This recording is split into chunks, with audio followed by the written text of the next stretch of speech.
Good message of the song. No, I choose Christ. Okay? All right, shall we all stand please and ipagpapatuloy po natin yung ating series of messages on commit to love.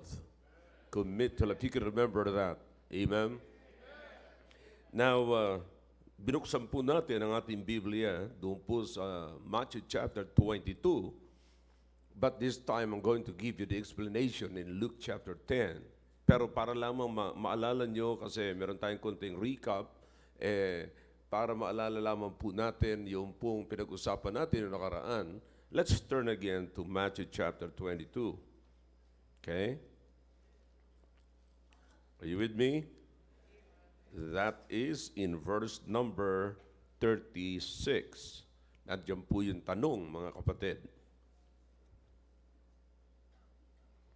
Matthew chapter 22, beginning from verse number 36. Okay, sa mga wala pong Bible, ay bibigyan po namin kayo dyan sa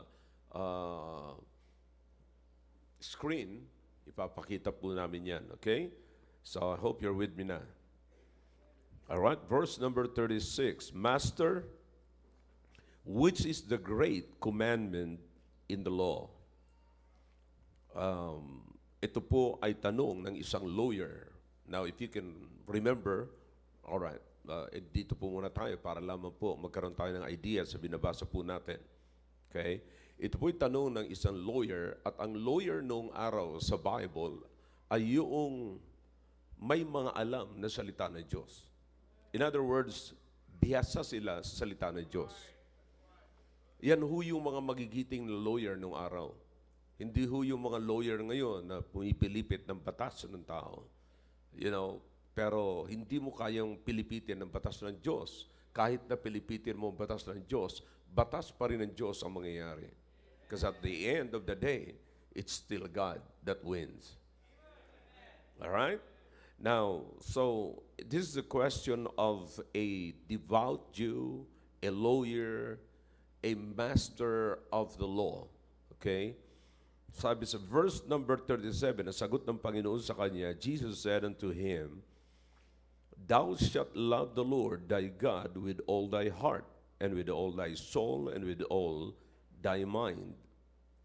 Okay, tandaan nyo, ang tanong is, what is the great commandment? Okay, 38. This is the first and great commandment. Pero dinugtungan ng Panginoon sa verse number 39, and the second is like unto it. Kaya dinugtungan ng Panginoon because the second is like unto it. Did you get? Did you get it? It's easy to understand, di ba? So, kaya sinabi pa rin ng Panginoon. So, sabi ng Panginoon, this is the first and great commandment, and the second is like unto it. What is that? Thou shalt love the Lord, or thou shalt love thy neighbor as thyself. And then he said in verse number 40, and these two commandments hang all the law and the prophets. In other words, akalain mo, there are over 600 commandments in the Old Testament.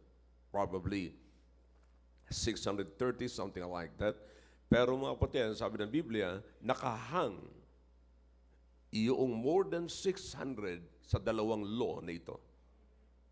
So in other words, dito siya, parang kadena ba mga kapatid? Yung ibang kadena ay nakahang dito sa mga nauna. So kung wala itong nauna, wala itong huli ito. In other words, kung wala itong naunang dalawang ito, walang kwenta itong nasa baba na ito. So you've got to do this two thing here na pinag-isa lamang ng Panginoon. So you have to understand, sabi ko nga sa inyo, ang salitang greatest is a singular, not a plural. Ang hinahanap ng lawyer is one, but the Lord Jesus Christ gave him two. Because this is two in one. Hindi naman siya parang 3-in-1 na coffee, pero at least malapit-lapit na. Para lamang maunawaan natin. Okay? And then later on, babasahin po natin para makaupo na po kayo. Alam ko, yung iba sa inyo, pagod na kayo. So para makaupo kayo, mananalangin muna tayo. Let's bow our heads now, please. Dakilang Diyos, marami pong salamat sa binasa po namin talata from the book of Matthew chapter 22, beginning from verse number 36 down to 40. O Diyos, alam niyo po ang aming pag-aaralan ngayon, it's about love. It's about commit to love. Help us to understand what it is to commit to love. And help us also to understand the love that you honor, O God. Bless this message, O God, in the hearts of your people, that we might learn not only to read the Bible and hold the book, this book, O God, but we must learn to live the book. Pagpalain niyo po ang gabing ito. Sa pangalan po ni Jesus. Amen. All right, thank you. You may be seated in the presence of our God. All right, so makikita nyo, is everybody ready now para lamang magkaroon tayo ng konting recap, mga kapatid? Nakita nyo, ang tanong ng Panginoon, ang tanong ng lawyer, yung biyasa sa law, is just one question. What is the greatest among the commandments? But the Lord Jesus Christ gave him two. Bakit? Alam ng Panginoon na pinagsama ang dalawang ito at hindi pwedeng paghiwalayin. Now, if you can, just for the sake of study, mga kapatid, you turn your Bibles, please, in the book of 1 John. 1 John, chapter 4, in verse number 20. Just to prove my issue here, mga kapatid, para lamang mapatibay ko ang aking pinanindigan na kung bakit pinagsama ito ng Panginoong Jesucristo. Okay? That even the book of John, tandaan po natin, this is the letter of the Apostle John, one of the apostles of the Lord Jesus Christ. Actually, ito po yung preserved ng Panginoon mismo. Okay? Are you with me na? 1 John chapter 4 in verse number 20. Okay? Here's what the Bible says. If a what? Man say what? I love God. All right? And hated his brother, he is a what? Oh boy. See that? So, remember mga kapatid, sabi ng Panginoon doon sa lawyer, ang tanong ng lawyer, what is the greatest commandment? Sabi ng Panginoon, love the Lord thy God. And the second is like unto it. Ano yun? Love thy neighbor as thyself. Okay? So pinapakita ng Panginoon na hindi po pwedeng paghiwalayin. Now, same thing dito sinasabi ni John in chapter 4 verse number 20 na kapag ka sinabi ng isang taong I love God and hated his brother, he is a liar. Ano ang nag-disapprove? Ano ang hindi? Ano ang nagbaliwala sa kanyang statement na sinasabi niyang I love God? You see, hindi po ba yung kasunod na statement din ni John? Nagsasabi siya na mahal niya ang Diyos pero galit naman siya, hindi niya naman mahal ang kanyang kapwa. See that? At kung hindi mo sinasabi mo mahal mo ang Diyos pero you hate your brother, then you are a liar. So hindi talaga pwedeng maghiwalay. Because in other words, kapatid, ilagay natin sa positive statement. Sa positive statement, ang statement na ito, okay? Kung mahal mo ang Diyos, sigurado ko mamahalin mo ang iyong kapwa. Kasi pagka sinabi mo mahal mo ang Diyos, hindi mo mahal ang iyong kapwa, then sabi ng Biblia, nagsisinungaling ka. Alright? Now, let's make it clear. In fact, clear masyado ito ni John, mga kapatid. Tuloy natin ang pagbabasa. For he that loveth not his brother whom he hath seen, how can he, what? Love God whom he hath not seen. Ang galing ng philosophy, ang galing ng pag-aaral dito, mga kapatid. Ano yun? Kung sinasabi mo, kung hindi mo kayang mahalin ang iyong kapatid na nakikita mo, ay paano mo mamahalin yung isang Diyos na hindi mo nakikita? That's the Bible, mga kapatid. I think I'm giving you the Bible. Alright. Mahirap, nagsisimula pa lang tayo, parang sinisilihan ng puwit natin ito. No. Pero this is the Bible, mga kapatid. Thank God for the Bible. Alright? So that's the issue now. So, kaya hindi ho pinaghiwalay. So that's the question, mga kapatid. Kasi, Kaya ipinaliwanag ng Panginoon, mapapansin nyo, in chapter 10 of the book of Luke, let's turn to it again, chapter 10 of the book of Luke. This lawyer, this devout man, devout Jew, is trying to justify his attitude. Okay? Now, look, chapter 10 of the book of Luke, beginning from verse number 25. Okay? Babasahin po natin ito ng tuloy-tuloy para meron po kayong gabay. Amen? Huwag po kayong mawawala, mga kapatid. Ha? Yan nyo, baybayin natin ang mabuti ito. Ang ganda ng pag-aaral na ito. You ready? Hope you're excited for this. Okay? Verse number 25. And, behold, a certain what? Lawyer. We have the same thing here. Stood up and tempted him, saying, Master, what shall I do to inherit eternal life? He said unto him, What is written in the law? How readest thou? He answering said, Thou shalt love the Lord thy God with all thy heart, and with all thy soul, and with all thy strength, and with all thy mind, and thy neighbor as thyself. You see, so hindi niya talaga sineparate, mga kapatid. You understand? Now, tandaan niyo po, mga kapatid, ang kausap ng Panginoon dito is a lawyer. Marunong siya magpilipit. Ha? See? He's trying to avoid the issue. Alam niya. But the problem is, he's got the law in his hand, but he don't have the law in his life.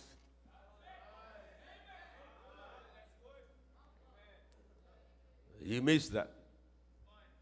Don't you? I said, he's got the law in his hands, but he does not have the law in his life. He knows how to read the law. Alam niya kung paano basahin yung batas, pero hindi niya alam kung paano ipamuhay yung batas. And so he's trying to avoid. Tingnan niyo po kung paano siya nag-avoid, mga kapatid. Look in verse number 28. And he said unto him, Thou hast what? Answered right. Sinabi ng Panginoon. Now listen, this is an old issue, mga kapatid, because if you are going to study your Bible, the Bible, maraming references po ang Bible. Then it will point you to the Old Testament, and one is in Deuteronomy chapter 4 in chapter 6 in verses 4 to 5. And the other one is in Leviticus chapter 19. The book of Leviticus is filled with Levitical law na nagsasabi ng mga batas, don't do this, yan, ganyan, lahat po yan. Okay? Now, dyan mo rin makikita yan na ipinag-uutos ng Panginoon na mahalin mo ang iyong kapwa. And so this man, itong lawyer na ito, alam niya. Lawyer nga siya eh. Di ba? Lawyer siya, kaya alam niya, mga kapatid. Alam niya ang issue na ito. It's clear, kapatid. Kaya sabi ko sa inyo kanina, ang totoong lawyer noong araw, kapatid, ay marunong at magaling sa salita ng Diyos. Alam niya ang salita ng Diyos. Okay? Now, let's keep going. Now, here's the issue now. Ang sabi niya ngayon, Thou hast answered right. But here's the thing. This, do. Alam mo yung batas. Kaya dapat mo gawin mo. This, do, and thou shalt live. All right? Now, verse number 29. Here's the issue. Magsisimula na tayo, mga kapatid. But he willing to justify himself. You understand na alam ng Panginoon kung sino siya, but is trying to be good. You see, that's it, mga kapatid. Alam niyo may mga taong ganun eh. Alam niyo malayo siya sa Panginoon, pero pinapakita niya na parang malapit siya sa Panginoon. Alam mo, hindi naman siya nagsisimba, pero pag nagsalita, akala mo nagsisimba. Alam mo, wala naman talaga siyang alam sa Bible, pero pag nagsasalita, alam mo, parang nagbabasa rin ng Bible. Ang problema lang, ang nakakausap niya may alam sa Bible. Marami akong nakausap na ganyan, mga kapatid. Sabi ko, alam mo, yung nag-quote siya ng verse, alam mo, ay, tama. Yung sinasabi mo, parang nasa Book of Alma yan, ano? Yeah. Diyan yan. So, akalain mo, wala talagang alam sa Bible. The Bible is only 66 books. Yung Book of Alma ay nasa ano na yun, Mormons po yan, kapatid. Yeah. So you understand, kaya mo siyang iligaw, nagkukunwari lamang, you know. But this man is trying to justify himself. Look what happened here. He said unto Jesus, eto ang issue, who is my neighbor? Now, sinabi ko po yan sa inyo mga kapatid, na ang neighbor is the one who near me. But the issue here, kapatid, na sinasabi niya is, sino ang mamahalin ko at hindi ko mamahalin? Di ba? Kapag pinag-usapan kung sino yung kapwa, kapag pinag-usapan kung sino sinasabi natin ditong kapatid, sino talaga ang totoong kapatid ko at sino ang mamahalin kong kapatid ko at sino yung kapatid na hindi ko mamahalin? Yun ang gusto niyong sabihin mga kapatid. You see, kumbaga sa ano, mamahalin ko lamang to kasi ito yung mabait sa akin. And the other, they are not my neighbors. You see, so wala siyang pagkaunawa mga kapatid tungkol sa pagmamahal na sinasabi ng Panginoon. Now, do you understand that the love here, mga kapatid, primarily is based on the love of God? Because Jesus, when He answered the lawyer, ano sabi niya? Thou shalt love who? Come on, talk to me if you can. Love God. With all your what? And in what? Soul. And mind. Notice that. So kung ano yung ginagamit mo sa pagmamahal sa Diyos, yun ang gagamitin mong pag-ibig sa tao. You see, because basically, wala ka naman talagang pagmamahal eh. Kapatid, wala tayong alam sa pagmamahal. Ang pagmamahal natin ay galing sa Diyos. We love Him because He first what? Love us. Very simple. Alright? So, yun ang inaasahan ng Diyos. Kaya, etong taong ito, alam niya. Pero, sapagkat alam niya kung sinong neighbor niya, alam niya, eto, neighbor, the one that is near me. Okay yan. Pero, ang problem dito is, sino yung mamahalin ko at hindi ko imamahalin? Sino yung nasa circle ko? Yun lang ba ang malapit sa akin? Kung sino malapit sa akin, yun lang mamahalin ko. Come on, talk to me. You are in that case. Ang mamahalin ko ba, yun lang malapit sa akin at yung hindi malapit sa akin, hindi ko na mamahalin. And so, for this man to understand what true love is all about, then ang Panginoon ay gumamit po siya ng parabola. Gumamit po siya ng isang parable. Okay? Now, a parable, just for you to understand, para may basis po tayo sa lahat ng usapin po natin. A parable is based on allegory. Okay?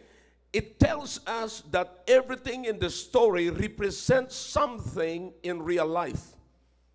Okay? Did you get that? All right, one more time. A parable is based on allegory. And it tells us that everything in the story represents something in real life. So the Lord Jesus Christ tells the parable to the teacher of the law and asking him, which one are you? Kasi may pinapahayag ang Panginoon sa kanya, may pinakita sa kanya ang Panginoon. Ito yung tao, ito yung neighbor, ito yung mabait, ito yung ganyung klaseng tao, ito yung totoong pag-ibig. Ang tanong ko ngayon sa iyo ngayon, alin ka dyan? Alright? Pero balikan po muna natin ang istorya. Okay? So makikita po natin mga kapatid na etong mama, etong lawyer nagtanong sa Panginoon. Kaya in-explain sa kanya ng Panginoon kung ano ang ibig sabihin ng neighbor or to love your neighbor. So do you understand na napakadali sa ating magsalita, I love God. Pero ang hirap nating i-apply yung expression ng love of God through loving our neighbor or by loving our neighbor. That's the expression of our love to God. So, makikita po natin dito mga kapatid, sa pagbabasa natin, babasahin po natin ito para maunawaan natin mabuti ang kwento mga kapatid. Alright? Let's go. Then, sabi ng Panginoon sa kanya, sabi ng mama na ito, who is my neighbor? And Jesus answering said, a certain man went down from Jerusalem. Notice that. a certain man went down from Jerusalem to Jericho. Dalawang lugar po itong tinutukoy. Tawag nito, Jerusalem and Jericho. The Bible says, the man went down from, come on, Jerusalem to, okay, and this is, ladies and gentlemen, tonight, 17 miles ang layo. Okay? So he went down from Jericho. In other words, nanggaling na po siya sa Jerusalem. Pero alam niyo kapatid, hindi yan ang issue dyan. Ang issue dito is not just yung layo ng 17 miles. Pero mga kapatid, eto mga kapatid ay mga bulubundukin. So makikita nyo, ang Jerusalem is like kung hindi po ako nagkakamali, 330 feet high sa Jericho. Okay? So in other words, pag ikaw ay manggagaling mga kapatid sa Jerusalem, you are going down to Jericho. So pagka ikaw naman ay galing ng Jericho at papunta ka ng Jerusalem, you're going up to Jerusalem. Okay? So, makikita nyo na ang issue rito hindi yung layo. Kaya lang ang issue rito yung kung ilang bulubundukin ang dadaanan mo para makaakyat ka. I hope you understand. You go up to Baguio. All right? Para lamang magkaroon po tayo ng insight dito sa bagay nito, maging maliwanag. So walang from Manila, sabihin mo, well, I'll go down to Baguio. Mali yun. You're going up to Baguio. Most of the time, sinasabi natin, where are you going? Up north. But up north, most of the time, yung north is pataas. All right? Are you following me? All right. So here's the thing, kapatid. So, itong mama na ito, papunta po siya ng Jericho from Jerusalem. Okay? And then the Bible says here, in verse number 30, galing siya ng Jerusalem to Jericho and fell among thieves. Now listen to me now, para maunawaan niyo po. Nakita niyo po, 17 miles going down na from Jerusalem to Jericho, na bulubundukin, na napakagandang spot for the hijackers. Para ma-jack ka, para manakawan ka, magandang taguan ito ng mga jackers. Okay? Magandang taguan ito ng mga magnanakaw, mga kapatid. No wonder kung bakit po sila doon binantayan. And another one, kapatid, later on, babalikan ko po ito. Kaya po ang mga magnanakaw ay doon po sila nagbabantay sapagkat ang binabantayan po nila yung papunta ng Jerusalem at papunta ng Jerusalem, sapagkat yung papunta ng Jerusalem, kaya sila pupunta ng Jerusalem ay para magsimba. Because the center of worship back in those days is Jerusalem. If you can recall. Okay? Remember the eunuch. Alright? Now, so papunta sila. At ano ngayon ang issue kung papunta ka ngayon ng simbahan? Hindi po ba lahat na pupunta ng simbahan ay nag-o-offer? So they have everything. They have money, they have silver, they have gold, they have everything. Okay? So, doon sila binantayan. But this time, ito yung nanggaling na po doon sa church, mga kapatid. Nanggaling na po sa Jerusalem. Okay? And the Bible says, naabangan pa rin po siya, at ang sabi ng Biblia, sa verse number 30, mga kapatid, I hope you're following me, he was stripped by his garment, okay, raiment, yung kanyang damit, and wounded him.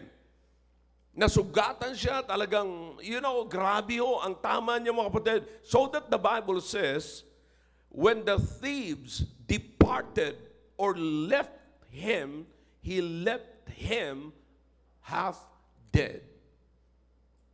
Halos mamatay na. Alright? So just imagine, para lamang makita nyo, mga kapatid. Alright? So, makikita nyo, ah, na ang Jerusalem is 3,000, not 330, 3,300 pagdating sa elevation. Napakataas, kapatid. Bababa ng Jericho. So grabe ho talaga yung taas. Okay? That's 3,300 feet, mga kapatid, above Jericho. So, whenever you go to Jerusalem, you're going up, and whenever you go down to you go to Jericho, you're going down. Okay? And so, kinonsider po ito back in those days that the most dangerous road in Jerusalem. In Israel, I mean. And then, so, pagkatapos po niyan, he was left half dead by the thieves. At nung iwanan siya na parang patay, then two people came at different times. But the Bible says, maliwanag po rito mga kapatid, so verse number 31, they all or both came from Jerusalem. And did you notice what the Bible says? The first one was what? A priest. Are you with me? Yung unang-unang bumalik o dumaan from Jerusalem after the incident. Okay? Pagkatapos po ng insidente mga kapatid, ang unang-unang bumaba mula sa Jerusalem papuntang Jericho ay priest. Huwag na natin Tagalogin mga kapatid. Baka, kasi pag tinagalog mo, very particular lamang yan sa isang grupo ng pananampalataya. Ayoko po ng ganun. Pag sinabing priest nung araw, ito po yung mga nagmi-minister sa templo, and that's why, that is what why they came from Jerusalem. Okay? Nakuha niyo po yun mga kapatid? Kaya nanggaling sila ng Jerusalem kasi nandoon yung temple, and he was a priest. Okay? So in other words, kapatid, katatapos lamang ng simba. Alright? Now, katatapos lamang po nila ng simba. And then pagkatapos po niyan, dumating naman kasunod noong priest ay Levite. A Levite, also a religious person. And the reason why he came from Jerusalem, because Jerusalem is the place of worship back in those days. Alright? Hope you're following me. Alright? So parehas po sila nang galing at bumaba po sila.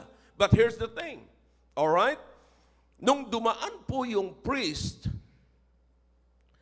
at nakita niya yung wounded at halos mamatay na mama na nandoon. Hindi niya pinangalanan ng kapatid kasi alam niyo naman, sabi ko nga sa inyo kanina sa parable, yan ang purpose kung bakit sinasabi ko sa inyo kung anong ibig sabihin ng parable, because it might be you or me.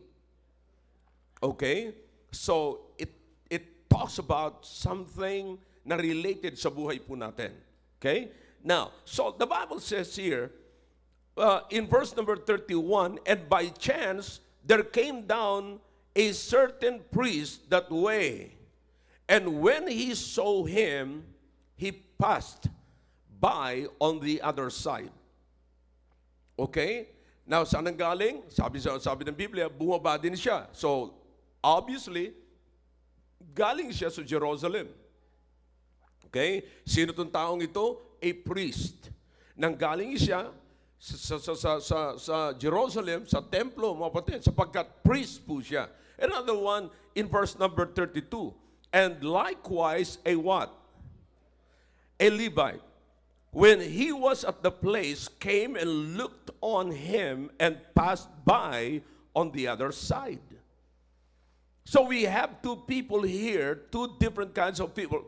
But obviously, they are both what? Religious people. In other words, they are church people. Now, kaya ko po sinasabi ito mga kapatid, sapagkat kung meron mang inaasahan, ang mamang ito na tutulong ay yun ang galing sa simbahan. You see, so this man who was left half dead in the road, hoping he can find help from these two religious men, two church men. You see, katatapos lamang po ng service Katapos lamang nilang kumanta ng Make Me a Blessing. Katapos lamang lang kantahin yun, make me a blessing, make me a blessing. Katapos lang kantahin yung, send the light, there's a call comes ringing on the restless, send the light. Katapos lamang lang kumantayan ng, blessed assurance, Jesus is mine. Katapos lang kumantayan ng, Jesus saves. But here, kapatid, makikita nyo na umiwas sila. Sa halip na makita daanan nila, yung mga taong yun, kapatid, yung taong half dead doon sa kalsada na tulungan nila, hindi nila nilapitan. They are church people. Kagagaling lang sa simbahan. Listen, sabi ko sa inyo, this is a parable. Let's check ourselves. Maaring merong tinuturo sa ating buhay, kapatid. Now, what is our attitude after church?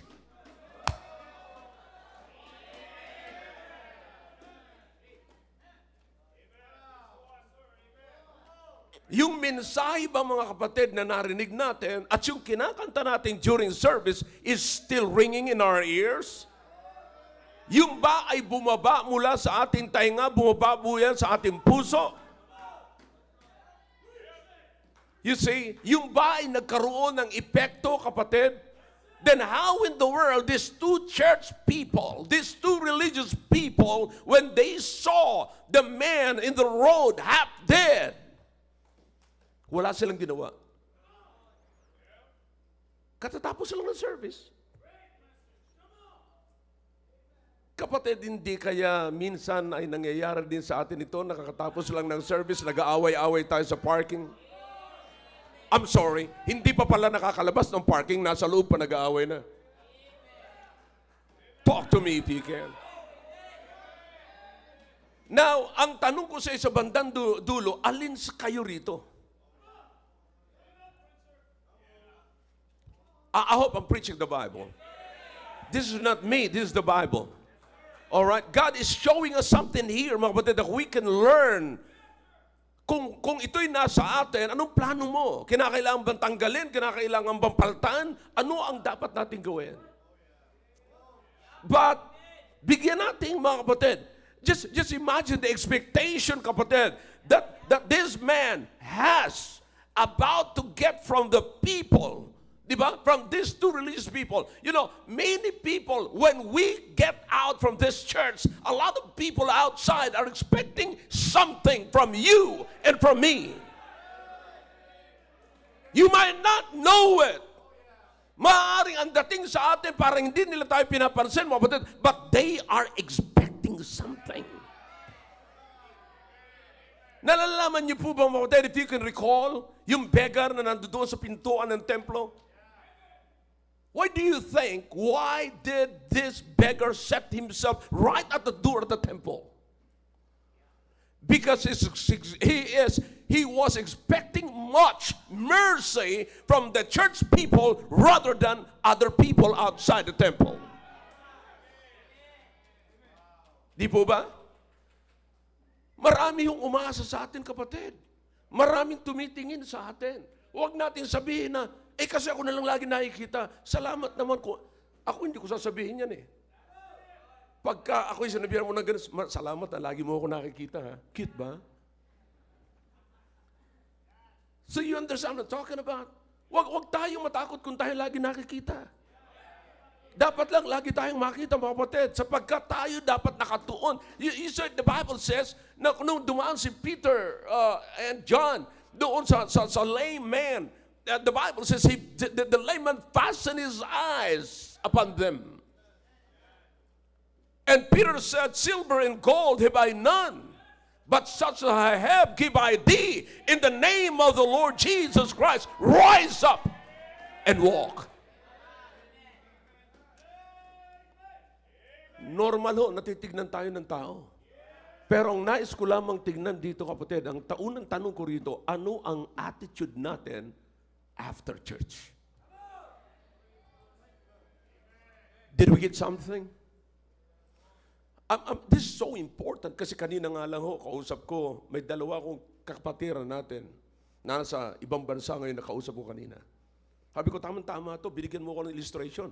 Hindi ko sinabi sa kanila, pero I hope na nandito sila. Hindi ko sasabihin siyempre. Sabi nila, see you later, Pastor. Sabi, okay. Pero nag-usap kami, sabi ko, yung mga tao, sige lang, Bible study, pinagmamalaki pa nila. Ang tagal na namin ginagawa ito. Ang tagal na namin dito. Pero ikaw, ginagawa mo yan. Wala kang authority. Yun namang isa, ginagawa mo yan. Dapat naglilingkod tayo sa... Kung ano sinasabi, alam niyo kung bakit, ano lang ang dahilan? Umalis na sila sa dati nilang grupo. Iniwanan ng kapatiran natin dito yung dati nilang grupo at nagtayo siya ng panibagong grupo, nag-hold siya ng panibagong grupo ng Bible study. And then nagalit yung iniwanan niya. Hanggang sa marami na sinasabi sa media. So anong ibig sabihin nito? Lumabas yung toong pagkatao nila nung mawala na siya. So you understand, walang natatanim sa buhay nila. They know how to read the Bible, but they don't know how to live the Bible. Did you get that? They're very good at reading the Bible, but they're not very good in living the Bible. So there's a problem here. So makikita niyo kapatid, they're church people. But injustice naman, bigyan natin ng justice ito mga kapatid. Okay? Now, sundan niyo po ako ng mabuti ha. Sundan niyo ako ng mabuti. So they're church people. They just came out from the temple. Now, we have a man here na kailangan po ng tulong pero at inaasahan na makakakuha ng tulong sa kanila pero wala pong naitulong sa kanila, sa kanya. That's what I mean. Okay, excuse me.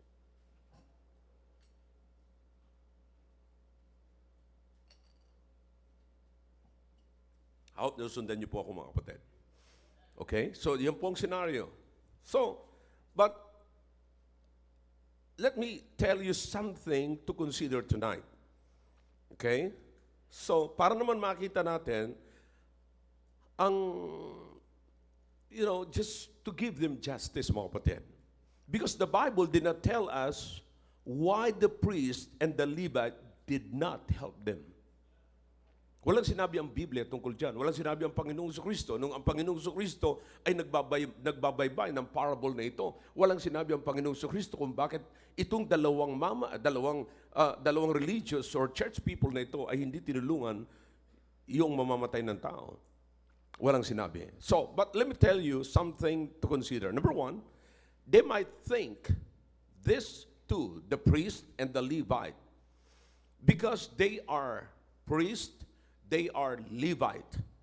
They might think that this man that is in the side of the road, mga kapatid, na half dead, they might think that he is unclean.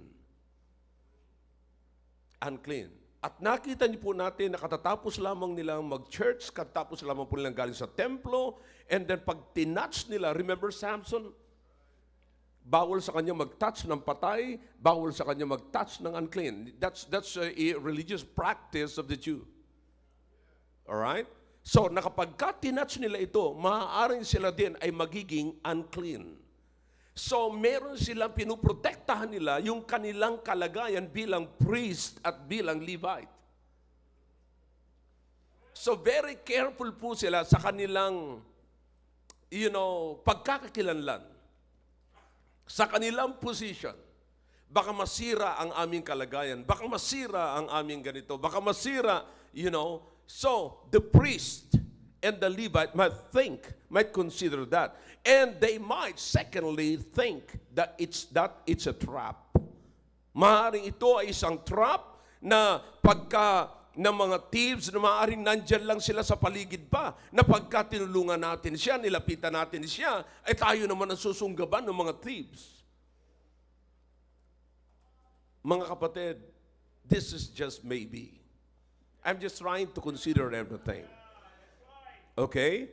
Now, so they thought that when we do that, pag ginawa natin yan, we are putting ourselves in danger. So, delikado naman tayo pag tinulungan. Di ba mayroong mga ganyan mga kapatid, na kaya ka natakot tumulong kasi pagka tinulungan ko, baka ako naman birahin. Are you familiar with that? Is everybody listening? All right. So I hope. And then maybe they think he is, this is the third one, already dead. And we cannot do anything about it. Patay na eh. Patay na. Pero alam niyo mga kapatid, minsan, I don't know about you, pero minsan ako kasi, linggo-linggo, araw-araw halos bumabiyahe sa kalsada, marami, and then minsan may mga kasama ako, marami na kami tulungan sa kalsada. But the thing is this, the only thing the Bible says is both of them are on the same road. The same road. The priest, the Levite, and the man who was left half dead, nasa pareha silang path, nasa pareha silang daanan. In other words, pareha sila kung saan sila naroon. Nandun lamang siya, hindi lamang siya dumaan doon sa other side, pero nandito siya sa other side. But here's the thing, hindi po ba sapagkat sila nasa parehas na kalsada, ay posible rin na mangyari sa kanila yung nangyari doon sa mama. At kaya hindi nangyari yon doon sa kanilang dalawa sapagkat hindi na pinayagan ng Panginoon na mangyari sa kanila. Did you notice that? Alam niyo kapatid, kasama ko si Brother Rafi, nagbuwabiyahe kami dyan sa freeway, linggo-linggo mga kapatid. Nakakita kami ng grabing salpukan, makakita ka ng maraming dugo sa kalsada, makakita ka ng motor na, nakabulagta, yung mga tao, Alam mo, naiisip mo, salamat sa Panginoon. Nasa parehas kaming kalsada, pero hindi nangyari sa akin. Salamat sa Panginoon na hindi pinahintulutan ng Panginoon na mangyari sa akin. So you understand what I'm talking about? Minsan, kapatid, dumating sa buhay natin na parang, sa buhay na ito, nasa iisang road tayo ng buhay na ito. Kaya nga po, mga kapatid, sabi ko nung nakaraan, hindi tayo dapat magkukondina ng tao sapagkat nasa parehas tayong road na dinadaanan. Maaaring naging mahina lamang siya, kaya siya naging biktima ng ganyan, pero kung tutuusin, ikaw ay dapat magpasalamat sa Panginoon na hindi nangyari sa iyo ang nangyari sa Kanya, sapagkat iningatan ka ng Panginoon. At ang dapat makikita mo doon ay yung pag-iingat ng Panginoon, hindi yung pagkukundina ng ibang tao. I hope nakuha niyo po yun, kapatid. Because we are on the same road, kapatid, na tinatahak. Pero ang nagpapasaya sa atin, pare-parehas ang buong Pilipinas, ang buong mundo ay nakaranas ng COVID. Hindi lahat tayo nagka-COVID, ilan lang kami. Yeah. Kasi, nung araw, lagnating ka lang, kinukubid ka na eh. Samantalang noong araw, sabi ko nga sa iyo, ang gamot lamang sa lagnat, sipon, trangkaso, ang gamot lamang dyan ay Merinda at Skyflakes. So you understand, mga kapatid, you have the right to condemn other people because we are on the same road. And bless God if we are not the victim. Because God didn't allow it to happen to you. God didn't allow it to happen to you. It could be you. Di ba? Pwede ikaw yun eh. Pwede sa iyo mangyari. Pero hindi pinintulutan ng Panginoon sa iyo mangyari. But here's the third one. Look in verse number 33. But a certain what? Samaritan, as he what? Journeyed came where he was. And when he saw him, he had compassion. Boy, I like that. I like it. I like what the Bible says here. When he saw him, he had compassion. In the book of Matthew, chapter 9, in verse number 36, you don't need to turn to it, pero kung mabilis yung ating operator, may ipapakita mo yun dyan sa screen. It was Jesus, kapatid, na nagsasabi, when he saw, I think 39, verse number 39, chapter 9, verse number 30, yeah. When he saw the multitudes, he was moved with compassion. Alam niyo, kapatid, kapag chinek mo ang Bible, many times yung compassion na binabanggit sa Bible ay laging connected sa Panginoong Jesucristo. Laging connected sa Panginoong Jesucristo. You see, every time na maririnig niyo po yan, laging may kinalaman. And just imagine, kaya nga tuwan-tuwa po ako na habang inaaral ko po ito, mapapansin niyo, kapatid, na ang sabi ng Biblia, when he saw him, he had what? Compassion on him. Same thing when the Lord Jesus Christ saw the multitudes, he was moved with, same word, compassion. You see, salitang compassion, mga kapatid. Alam nyo, sa mga Hudyo, mga kapatid, yung salitang compassion ay hindi po yan issue sa puso. Issue yan, kapatid, sa bowels. Issue po yan sa tiyan. Okay? Now, sa mga Hudyo, traditionally, pag ginamit po nila yung salita na yan, ang unang nakakaramdam, mga kapatid, ay yung tiyan. Ang tawag natin yan sa colloquial na panalita ay parang hinahalukay. You see, kung may iba pa kayong words na ganyan, that's okay. But it's all about, it's about here. Okay? Na parang tumataas ang acid mo na hindi mo maintindihan na, in other words, discomfort sa tiyan. It's about here. You see, na mararamdaman mo na hindi ka pwedeng manahimik. You've got to do something. You see, yan po ang ibig sabihin ng compassion, kapatid, as used by the Jewish people. Okay? Now, so makikita nyo po, ang sabi ng Biblia, he had compassion on them. You see, now, this is very important kasi dapat makita po natin kung ano ang nararamdaman ng mama nito, bakit niya nilapitan nung Samaritan, yung tao. Sabi ng Biblia, he had compassion. Ang Panginoong Jesucristo many times in the New Testament, binanggit po yung compassion na yan patungkol sa Panginoong Jesucristo na ang Panginoong Jesucristo ay hindi po tumigil hanggat wala po siyang ginagawa sa tao. See, same thing dito, kapatid. Hindi rin siya tumigil, hindi siya napakali because there is something in his bowels, kapatid, na talagang nag-move, gumagalaw, na feel niya, I've got to do something. Hindi ako pwedeng manahimik, hindi ko pwedeng lampasan lamang ito. You see, pero kapatid, tandaan po natin, walang pangalan, walang identity yung tao na yon. Walang sinabi ang Panginoon sa Kristo ng taong ito ay empleyado ng gobyerno, or congressman, or siya ay senator, or may sinabi ito sa lipunan. Wala. Nakita niya lamang yung tao na nangangailangan ng tulong, kaya yung kanyang bowels, kapatid, yung kanyang tiyan ay parang hinahalukay, kapatid, na parang, hindi siya matatahimik. He've got to do something. That's it. Pero, kapatid, para maunawaan nyo, yung taong yun ay makikita po natin na isa po siyang Hudyo, isa po siyang pumupunta sa simbahan, but listen now, here comes the Samaritan. So dapat maunawaan po natin, mga kapatid, kung ano muna ang issue ng Samaritan at saka ng mga Hudyo. Okay? I hope you're ready for this. Okay? Let me tell you something. What are the issues, kapatid? Yung mga issue ng mga Hudyo at ng mga Samaritan.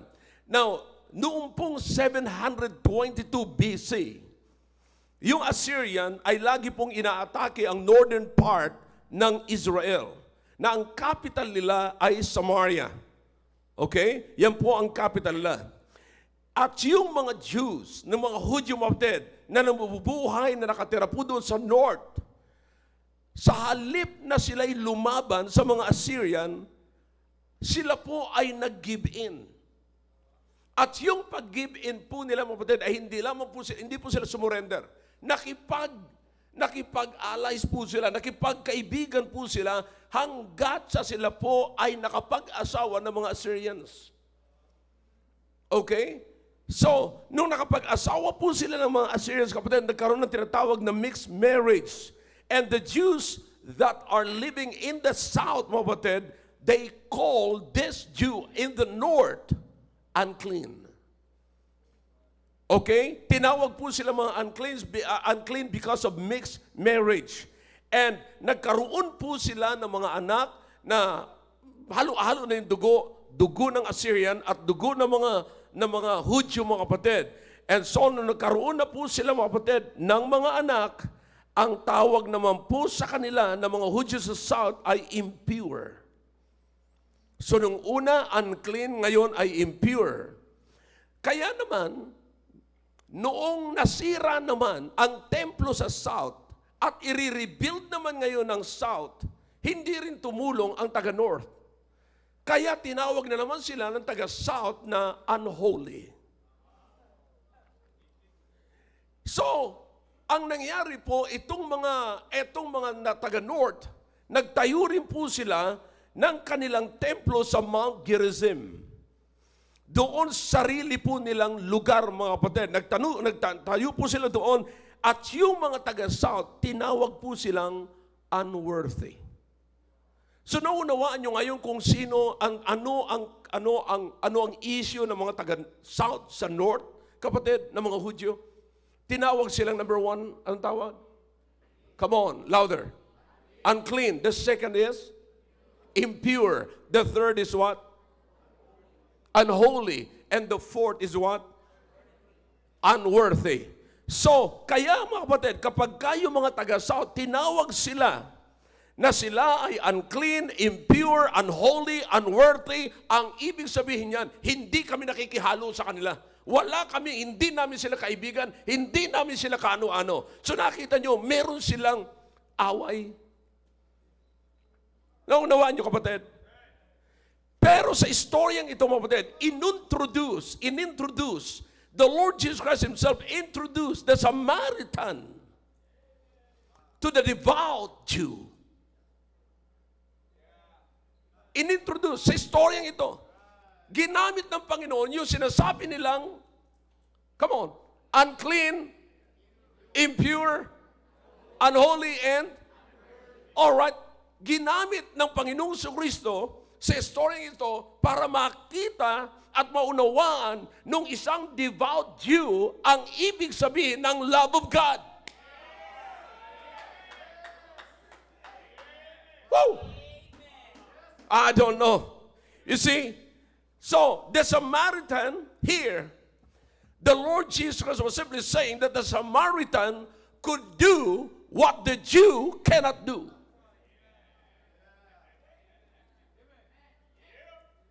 Imagine na isang devout Jew, kinausap ng Panginoon doon sa patungkol sa Samaritan, na galit sila, na tinatawag nilang unclean, impure, unholy, unworthy. Ngayon, sinasabi ng Panginoon, for you to understand who your neighbor is, to understand the love of God is, what the love of God is, you have to go back to what you call unclean, impure, unholy, and unworthy. Kapatid, minsan dapat makita po natin ito, mga bagay nito, sarili natin. Para maunawaan natin ang totoong pagmamahal ng Panginoon. So, anong sinabi ng Biblia ngayon, mga kapatid? You see now, the Bible says, He saw him. He saw him. He identified him. He saw the need. Hindi nakita, hindi na tinignan, mga kapatid, nung Samaritan, yung ethnicity, or siya man ay Hudyo, or anuman ang kanyang kultura. Ang tinignan ng Panginoon, ang tinignan ng Samaritan, ay yung brokenness. Yung pangangailangan. He didn't care about what yesterday did to him. He looked where the man was today. Oh, kinalimutan niya ng Samaritan yung pangyayari sa atin kahapon. Ang mahalaga, yung ngayon, kung sino ka ngayon. I don't care who you are yesterday, but what I care is who you are today. You need help. I said, you need help. This is exactly what we need to learn from this message tonight, ladies and gentlemen. Mga kapatid, kinakailangan na buksan po natin ang ating mga mata upang makita natin ang mga bagay na hindi po natin nakikita. Let's see, this should be our prayer, mga kapatid. You've got to pray to God and let me see, like the way you saw me before. Oh Lord, please let me see like what you see me before. You look beyond my fault and saw what? My needs. Let me see beyond their educational background. Let me see beyond their fault. Let me see their brokenness and their pain and the injustice they face. Lord, open my eyes that I may see your truth and not the devil's lie. Alam niyo kapatid, minsan nalilin lang tayo, hindi po natin napapag-aralan ito minsan. May mga tao na pagka tinignan natin is strong. At minsan nayayabangan na tayo. Pero ang hindi pala natin alam, may pinagdadaanan siya na sinisikap niya lamang maging strong, tumayo, na so that ang dating niya sa atin ay parang mayabang, parang iba kong sumagot, pero hindi pala natin alam, may ino-overcome siya. Naway makita po natin ito mga kapatid, beyond them. Beyond doon sa kung sino, ano itsura niya ngayon. Alam nyo, ang tao, minsan kung kailan may problema, tinatapangan niya, lalabanan niya, para lamang masurvive, ma-overcome niya ang problema niya. And just imagine na kung kailan kailangan niya ang tulong, doon naman natin kukutsain. Kung kailan kailangan nila ang encouragement, doon naman natin sila i-discourage. We are adding pain to the wounds.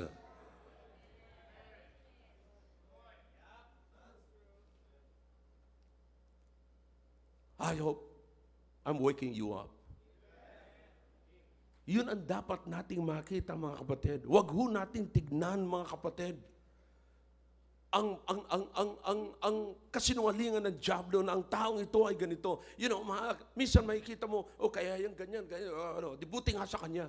Pero hindi mo man lang nakikita ang puso niya kung gaano naka-broken hearted siya. Hindi mo man lang nakikita kung anong klaseng problema meron siya sa bahay niya. And they are just hoping that they can find encouragement every time na pupunta sila sa simbahan at mamimit ka nila.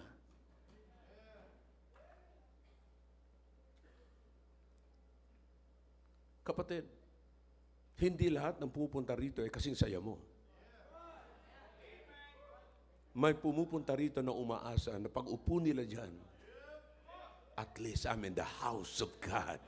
And in the house of God, just like David, ano sabi, I was glad when they said unto me, let us go unto the house of the Lord.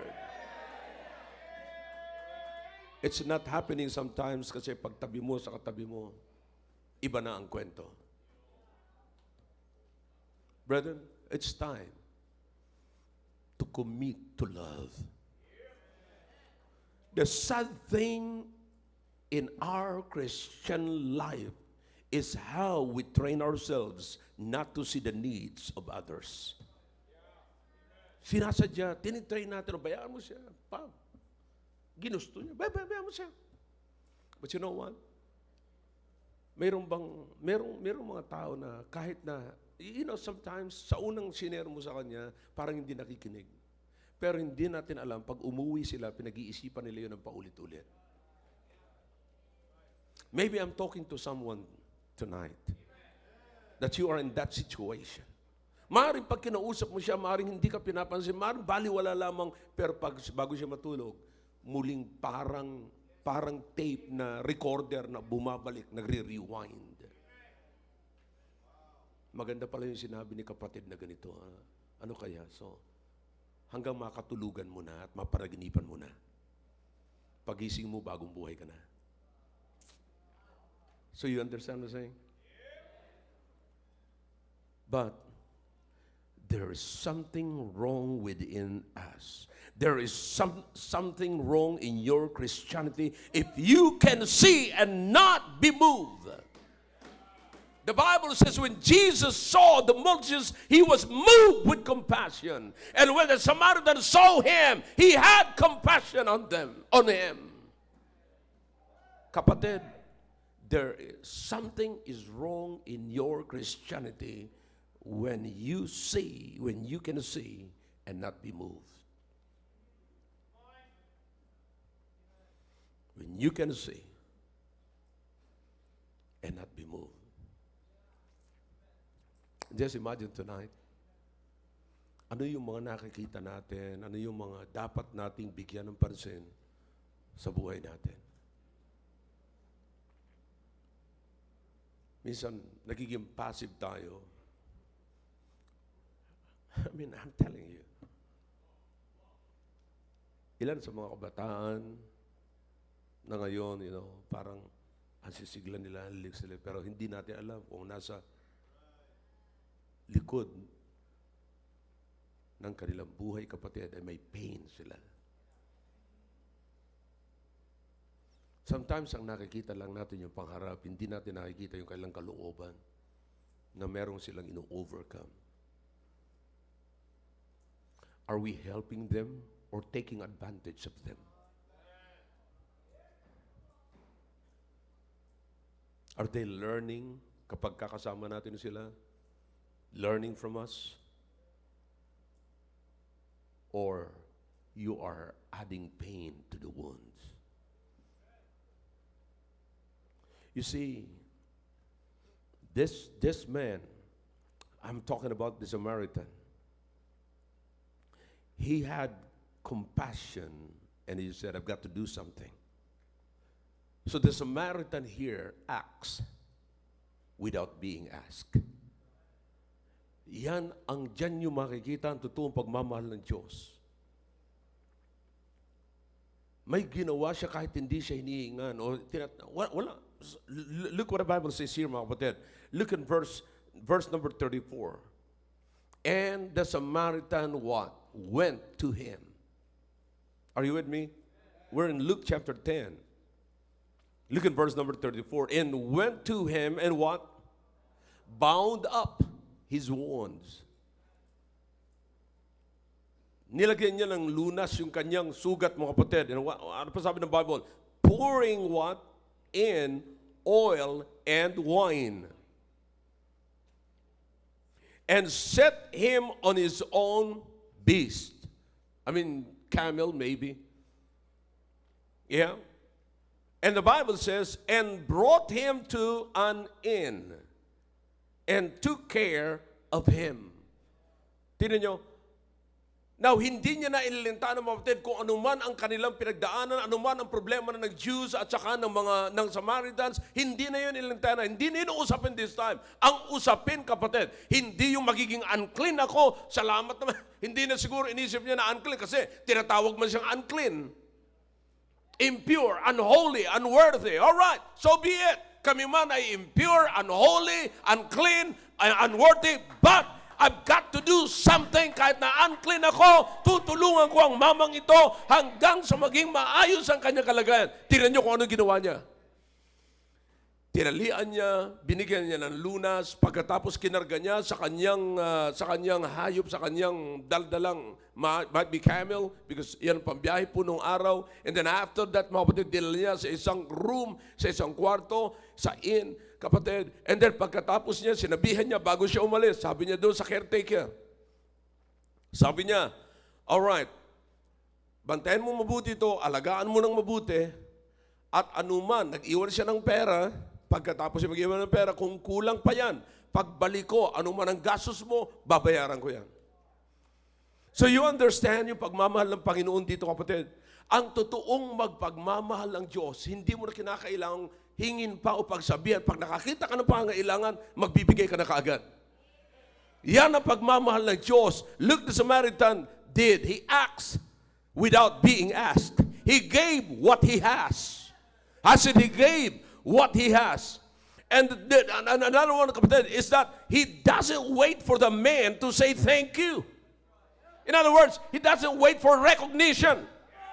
Ang totoong pag may mamahal ng Diyos, hindi yan naghihintay na mag-recognize, hindi naghihintay na dumami ang tao bago niya gawin isang bagay, hindi siya naghihintay na mga tao magpupuri sa Kanya, magtatap sa Kanya, at makakita sa Kanya, at mag-o-offer sa Kanya ng kung ano-ano, na kapag ka hindi ka na-offer ng ganyan, bad shot ka sa akin. No way! The love of God is hindi nag-i-expect ng anumang balik sa Kanyang binigay. Hindi siya nag-expect ng anumang good things sa ginawa niyang good things. That's the love of God. And the truth of the matter is, when God showed His love on us, and we are the recipient of God's love, right? Tayo tumanggap ng pag-ibig ng Diyos, kapatid. Hindi naman talaga natin kayang bayaran ang pagmamahal ng Diyos eh. That's why ang Diyos hindi nag-i-expect. Ano lamang sinasabi sa atin ng Panginoon? Gawin mo rin sa iba. Gawin mo rin sa iba. And you see, this is exactly what the Bible says. So, He gave everything. He doesn't wait for recognition, kapatid. Now, here's the love of the Samaritan that God honors. He did it without being asked. He gave everything. He gave what he has. And he never did it for recognition. So anong ibig sabihin nito mga kapatid? Ito ang pagmamahal ng Diyos. Do it without being asked. Kung ikaw talaga yung mapagmamahal ng Diyos, alright, gawin mo. Kahit hindi hinihingi sa'yo. Nakita mo yung kailangan. Nakita mo, anong ginawa mo nung nakita mo yung pangailangan niya? Nakita mo kailangan niya ng tulong, anong ginawa mo? Binigay mo ba ang oras mo? Binigay mo ba ang resources mo? What did you do to others? Sabi ko nga sa inyo, minsan kaya binibigyan tayo ng Panginoon ng extra. Hindi para sa atin. Kaya extra yan, hindi na yan para sa iyo. Sapagkat kapag meron kang extra at ginamit mo yung extra sa sarili mo, ibig sabihin, meron kang ginagawa na hindi naayon sa dapat mong gawin. Sapagkat sufficient for the day is a great blessing na. Okay? So don't do it for recognition or reward. And the last one that you should do is commit to do it again. Commit to do it again. Kapag ka nangyari na yan sa iyo at nagawa mo na yan, nagawa mo na yan, tulungan mo na siya, all right. Don't get tired of doing it. Commit to do it again. And when you commit to do it again, I promise you, you are now committed to love. Committed to love. Do you understand pagka sinabi mo, I'll commit myself to love? Whether you like it or not, whether you love it or not, you are committed to love. Gugustuhin mo sapagkat magandang gustuhin mo, magandang magmahal. Magandang magmahal. Huwag mo nang hintayin na mamahalin ka. Basta't ang sabi mo sa sarili mo, gusto kong magmahal. Gusto ko lang magmahal. You're being abused, so what? As long as I have love, the love of God, we cannot outlove God. Hindi mo mauubusan ng pagmamahal ng Diyos. Kaya kung ang pag-ibig mo ay pag-ibig ng Diyos, go ahead, commit to love. So you understand the parable now that is based on allegory. Sabi ko sa inyo kanina. It tells us that everything in this story represents something in real life. So kaya ang tanong ng Panginoon dito sa devout Jew na to, sa lawyer na ito, sabi niya, tuloy po natin. Verse number 36. Which now of these three? Which now of these three? Okay? Thinkest thou was neighbor unto him that fell among the thieves? Okay? May sagot. Alam niya naman kung anong sagot. Verse number 37, and he said, he that showed what? Mercy on him. Then said Jesus unto him. All right? Now listen to me now. You might not be the priest. Sabi ng Panginoon sa kanila, Alin ka rito? Saan ka rito? Alin dito ang nakikita mong tama sa dalawang ito? Alin dito ang totoong neighbor? Alin dito ang totoong nagmamahal sa kapwa at nagmamahal sa Diyos? Kasi kung nagmamahal ka sa kapwa, nagmamahal ka sa Diyos. At kung nagmamahal ka sa Diyos, totoong nagmamahal ka sa kapwa. Pero alin ka rito? Of course, you're not the priest. Of course, you're not the Levite. But you might be the victim. Pero ano sabi ng Panginoon? No. I want you to be the Samaritan. I don't know about you kung nakuha niyo sa mga sinabi ko sa inyo tungkol sa issue ng Samaritan at saka mga Hudyo. Imagine sasabihin niya sa mga Hudyo, I want you to be a Samaritan. I want you to be the one whom you call and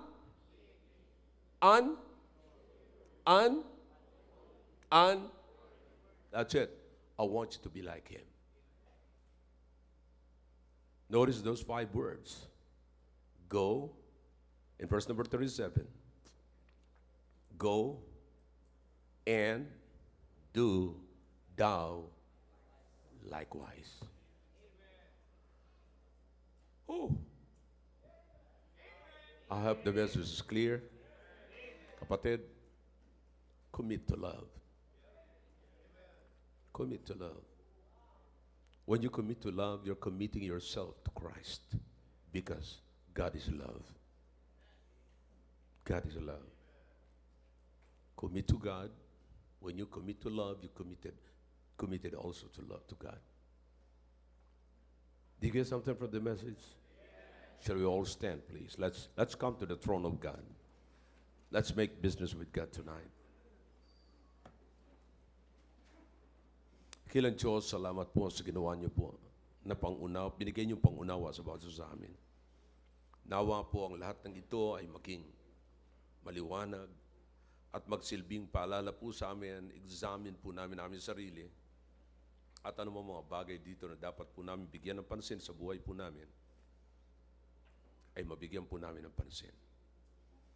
Please, oh God, do something in our Christian life. We've got to do something. Your heads are bowed, your eyes are closed. God is speaking to your hearts through that message. Then let's come to the throne of God tonight.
Muli po, O Diyos, nagpapasalamat kami sa ginawa niyo po sa aming kalagitnaan. Salamat po sa mga anak po ninyo na tiklop tuhod na lumapit po sa inyong harapan. O Diyos, anuman po ang kanilang inilapit sa inyo, pagpalain niyo po, O Diyos. At patuloy na makita po namin, Panginoon, ang inyong kapangyarihan sa aming buhay. We really need you, O God. We cannot live in the midst of this wicked world, O God, without you. Thank you, O God. Bigay niyo po sa amin ang compassion na itong magbibigay, magpupush sa amin, i-commit namin ang aming sarili sa pag-ibig. Help us always to learn to love the unlovable. Thank you, O God, for this message. In Jesus' name, amen. All right, thank you back.